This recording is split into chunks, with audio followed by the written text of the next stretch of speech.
हे TV पर आपका स्वागत है। न्यूज़ दिस आवर में हम बात करेंगे देश को मिले 52वें टाइगर रिजर्व की। हाल ही में एनटीसीए यानी राष्ट्रीय बाघ संरक्षण प्राधिकरण ने राजस्थान के बूंदी स्थित रामगढ़ विषधारी अभयारण्य को प्रदेश के चौथे टाइगर रिजर्व के रूप में मंजूरी दे दी है। इसके साथ ही यह देश का 52वां टाइगर रिजर्व होगा। यह अभयारण्य रणथंभौर नेशनल पार्क के लिए एक बफर जैसा है। अब सरिस्का, रणथंभौर, मुकंदरा के बाद बूंदी का रामगढ़ भी टाइगर रिजर्व होगा।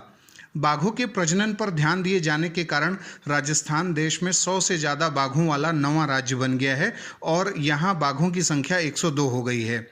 देश में सबसे ज़्यादा 526 बाघ टाइगर स्टेट के नाम से चर्चित मध्य प्रदेश में हैं और उसके बाद कर्नाटक में 524 और उत्तराखंड में 442 हैं। राजस्थान से ऊपर उत्तर प्रदेश है जहां 173 बाघ वर्तमान में हैं। अब हम जानते हैं कि कैसे बनाया जाता है टाइगर रिजर्व। भारत में टाइगर रिजर्व को राज्य सरकारों द्वारा भारतीय वन्यजीव संरक्षण अधिनियम 1972 की धारा 38 की उपधारा 5 के तहत अधिसूचित यानी नोटिफाई किया जाता है, लेकिन राज्य सरकारें नेशनल टाइगर कंजर्वेशन अथॉरिटी की सलाह पर ऐसा करती हैं।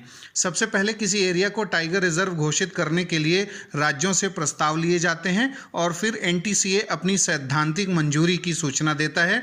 एनटीसीए उचित विचार मंथन के बाद टाइगर रिजर्व से जुड़े प्रस्ताव के लिए राज्य को अपनी सिफारिश करता है और राज्य सरकार इसे नोटिफाई करती है और इस तरह नया बाघ आरक्षित क्षेत्र अस्तित्व में आ जाता है। अब हम जानते हैं कि कैसे और कौन बनाता है tiger conservation plan. Tiger conservation plan एक दस्तावेज है, एक डॉक्यूमेंट है जिसे बनाने की जिम्मेदारी वन्य जीव संरक्षण अधिनियम 1972 की धारा 38 की उपधारा 5 के तहत एनटीसीए को दी गई है।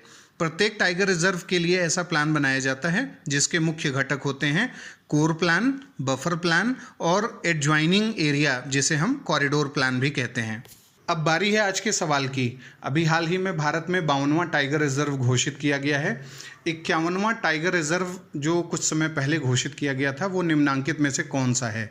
A Meghamalai tiger reserve, B Orang tiger reserve, C Kamlang tiger reserve या फिर डी पेंच टाइगर रिजर्व। आप अपने उत्तर हमें कमेंट बॉक्स में बता सकते हैं।